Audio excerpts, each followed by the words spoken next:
Hello అండి, welcome to our channel. ఈరోజైతే నేను నెక్ అనేది పర్ఫెక్ట్గా మాకు రావట్లేదండి, మూలలు సరిగ్గా రావట్లేదు, రౌండ్ తిరిగిపోతుందని చెప్పేసి కొంతమంది అడిగారండి.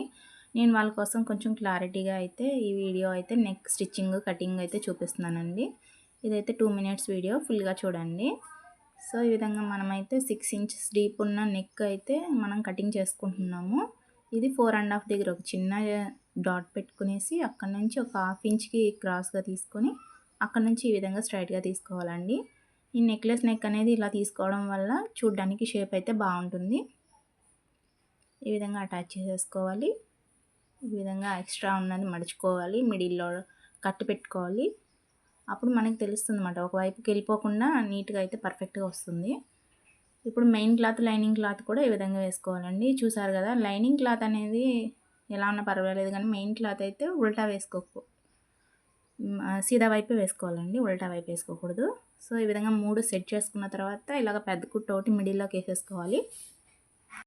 ఇలా వేయడం వల్ల క్లాత్ అటు ఇటుగా జరిగిపోకుండా ఉంటుంది. ఇప్పుడైతే మనం నార్మల్ స్టిచ్ కుట్టులో పెట్టేసుకుని ఈ విధంగా ఈ మూలలకు వచ్చేసరికి నీడిల్ అనేది కిందకి దించాలండి. కిందకి దించి అప్పుడు సైడ్కి తిప్పుకోవాల్సి ఉంటుంది. అలాగే ఈ మూల కూడా అంతే, ప్రతి మూల అంతేనండి. ఇది మనం సైడ్కి తిప్పుకోవాలి. ఒకవేళ కర్వ్స్ ఉంటే మాత్రం ఇలా నీడిల్ దింపాల్సిన అవసరం లేదు.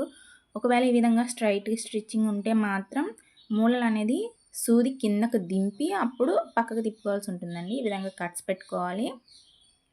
ప్రతి మూలల థ్రెడ్ అనేది తెగిపోకుండా పెట్టుకోవాలండి. నేనైతే లైనింగ్కి ఇలా అటాచ్ చేసేస్తాను, మళ్ళీ చేతి పని చేసే పని లేకుండాను. ఇదైతే లోపలికి వెళ్ళిపోద్ది అందుకనమాట.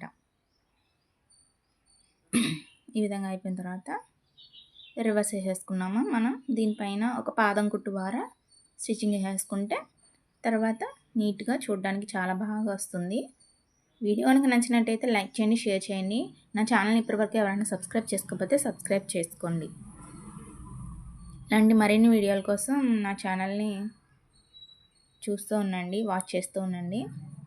Thanks for watching.